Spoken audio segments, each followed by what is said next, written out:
एक दिन सुरेश देर रात वीरान हाईवे से गुजर रहा था। आज उसने ऑफिस में कुछ नहीं खाया था और भूखे पेट ही घर की ओर निकल पड़ा। कुछ घंटे गाड़ी चलाने के बाद उसे जोर की भूख लगने लगी। कुछ और दूर चलने के बाद अब सुरेश की हालत और ज्यादा खराब होने लगी। बहुत तेज भूख के कारण अब तो उसकी आंखें सिर्फ खाना ही तलाश रही थी। अब तो उसे गाड़ी चलाने के लिए ध्यान लगाने में भी मुश्किल होने लगी। फिर उसने गूगल मैप खोला और होटल, ढाबा सब खोज लिया, मगर 15 किलोमीटर से पहले कुछ भी नहीं था। तब उसने फिर से हिम्मत बांधी और गाड़ी को फुल स्पीड में चलाने लगा। कुछ देर बाद कहीं जाकर उसे एक ढाबा दिखाई दिया। ढाबा देखते ही उसकी जान में जान आई। ढाबे पर पहुंचते ही ढाबे का मालिक बोला, आइए आइए साहब, बताइए क्या खाएंगे? मटर पनीर, छोले भटूरे, दाल चावल, पूड़ी कचौड़ी या मस्त लस्सी लेकर आऊं? चाचा जी बस खाना दे दो, जो सबसे अच्छा बना हो। और फिर ढाबा मालिक ने नौकर को खाना परोसने को भेजा।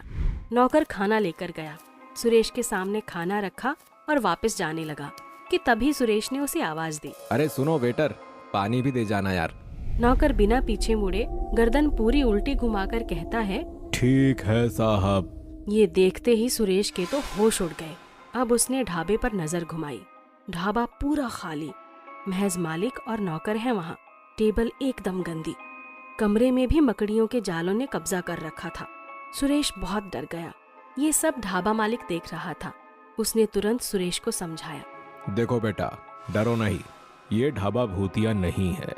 ये तो बस रामू है ना, हर बार का यही नाटक होता है इसका। असल में ये योगा बहुत ज्यादा करता है, तो इसकी गर्दन लचीली है। और देखो, आज फिर तुम्हें डरा दिया। इसको निकाल भी नहीं सकते ना, यहाँ वीरान जंगल में कोई आता भी नहीं काम करने। बाकी ये टेबल गंदा है क्योंकि लोग यहाँ ज़्यादा आ नहीं रहे हैं। हालांकि लोग कहते ज़रूर हैं कि इस रास्ते पर होटल और ढाबा बहुत चलता है, मगर असल में लोग यहाँ आते ही नहीं। गाड़ियाँ धूल उड़ाते हुए निकल जाती है। ढाबा मालिक की ये बात सुनने के बाद अब जाकर सुरेश की जान में जान आई और वो बिना कुछ बोले खाने पर टूट पड़ा। एक के बाद एक उसने 5 रोटी, दाल चावल, छोले, पनीर और फिर लस्सी सब चट कर दिया। खाना खाते ही सुरेश को नींद आने लगी।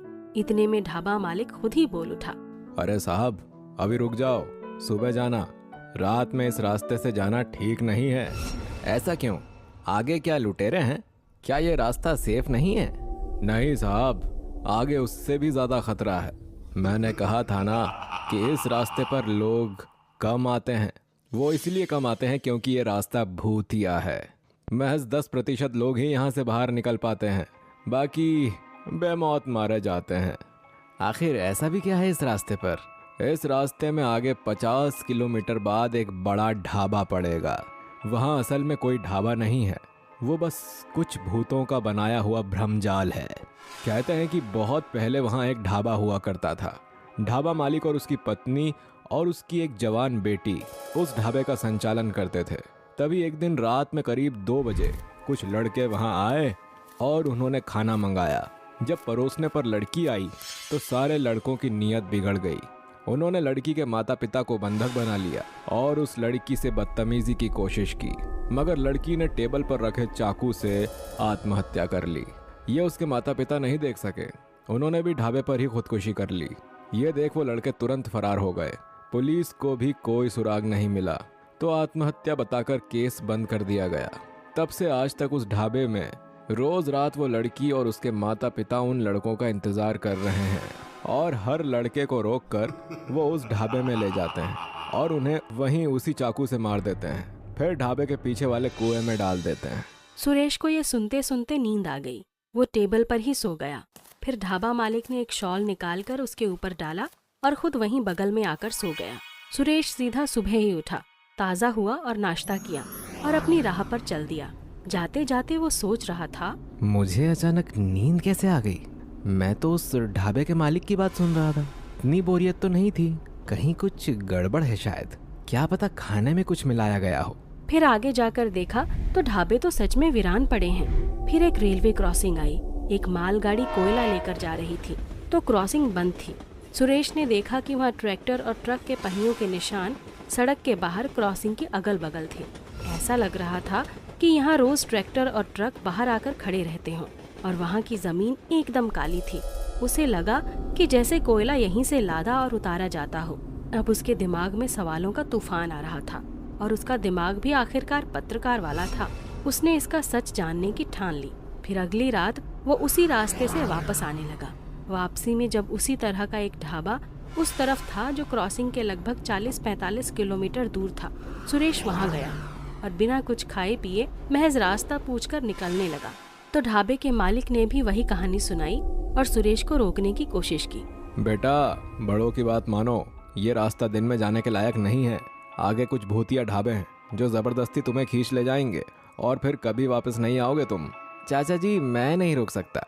मेरी माँ की तबीयत ठीक नहीं है और माँ के लिए तो मैं सबको भूत बना सकता हूँ और जरूरत पड़ने पर भूत से लड़ भी सकता हूँ। इतना कहकर सुरेश अपनी कार से आगे निकल गया। महज 10 किलोमीटर ही चला होगा कि रास्ते में खून के निशान मिलने लगे, जिसमें एक पैर आगे की तरफ जाता है और एक उल्टा था। ये देखकर सुरेश जरा सहम गया और फिर गाड़ी की गति और बढ़ा दी। कुछ दूर बाद निशान खत्म हुआ, मगर यहाँ से खंबे पर लगी बत्तियां जलने बुझने लगी और फिर बुझ ही गई। अब गाड़ी की गति और धीमी करनी पड़ी। अचानक अंधेरे में उसके सामने बैरिकेड आ गया, जिसपे खून से लिखा था, आगे सड़क पर काम चल रहा है, कृपया यहाँ से मार्ग बदलें। और थोड़ी आगे कुछ अजीब से दिखने वाले लोग हवा में उड़ रहे थे। उनके हाथों में हल और सड़क बनाने में इस्तेमाल होने वाले औजार थे। ये देखकर तो सुरेश को लगा कि शायद उसे ढाबा मालिक की बात मान लेनी चाहिए थी। उसने तुरंत गाड़ी रिवर्स की, मगर अब उसे ऐसा लग रहा था कि किसी ने उसकी गाड़ी को पीछे से पकड़ लिया हो। उसने और तेजी से चलाना शुरू किया। 1-2 किलोमीटर बाद उसने एक ढाबा देखा बगल में। काफी चहल पहल थी वहाँ, बहुत सारे लोग थे। ऐसा लग नहीं रहा था कि ये ढाबा भूतिया होगा। वो वहाँ ढाबे में गया और उसके जाते ही तुरंत ही दरवाजा अपने आप बंद हो गया और फिर बत्ती गई। किसी ने फोन टॉर्च ऑन किया और फिर सुरेश ने जो देखा वो हैरान करने वाला था। सुरेश ने देखा कि कमरे में बहुत सारे लोग उड़ रहे हैं। उसके केंद्र में एक लड़की और उसके माता पिता हैं और आसपास कुछ लड़के हैं जिनको वो लड़की चाकू मार रही है।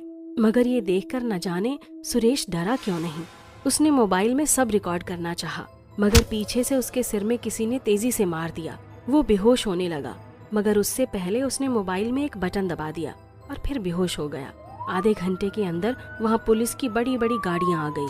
उन्होंने तुरंत सुरेश को उठाया और एम्बुलेंस से हॉस्पिटल में भेज दिया और वहाँ अपने टॉर्च लाइट से लोगों की खोज करने लगी। ऊपर लोग अब भी उड़ रहे थे और उनमें टॉर्च की रोशनी आर पार हो रही थी। इतनी देर में किसी पुलिस वाले को कमरे का लाइट बटन मिल गया। उसने तुरंत बत्तियां जला दी। सारे भूत गायब। कमरे के मध्य एक 3D प्रोजेक्टर पड़ा था। पुलिस ऑफिसर ने तुरंत सब सील कर लिया और कमरे में खोजबीन करने पर ढाबा मालिक और उसके नौकर पकड़े गए। उनके पास से कुछ शमशान से लाए हुए कंकाल और खोपड़ियां भी बरामद हुई। पुलिस ने सभी को गिरफ्तार कर लिया। अगले दिन सुबह अस्पताल में सुरेश को मीडिया वालों के कैमरे ने घेर रखा था। एक ने सवाल किया, सर, आपको कैसे पता चला कि ये स्कैम चल रहा है? आपने कैसे इसका पर्दाफाश किया? जब मैंने उस दिन वो मालगाड़ी देखी थी तो तभी मुझे समझ में आ गया था। फिर मैंने अपने मित्र रमेश से बोला, वो पुलिस में बड़ा ऑफिसर है। तब हमने मिलकर एक योजना बनाई जिसमें एक तरफ से वो अपनी टीम लेकर आ रहा था और दूसरी तरफ से मैं अपने मोबाइल का लोकेशन ऑन किए हुए था। मैं जहाँ जहाँ जा रहा था सब कंट्रोल रूम से मॉनिटर किया जा रहा था। उधर से कोयला चोरी करते हुए ये लोग रंगे हाथ पकड़े गए हैं और ये लोग इतने चालाक हैं कि लोगों को पहले ही खाने में नींद की दवाई दे देते हैं और अगर कोई आगे चला जाए तो उस ढाबे पर प्रोजेक्टर लगाकर लोगों को डराते थे, जिससे कोई बच नहीं पाता था। सुरेश की इस बहादुरी के लिए सरकार उसे 1 लाख का इनाम देती है।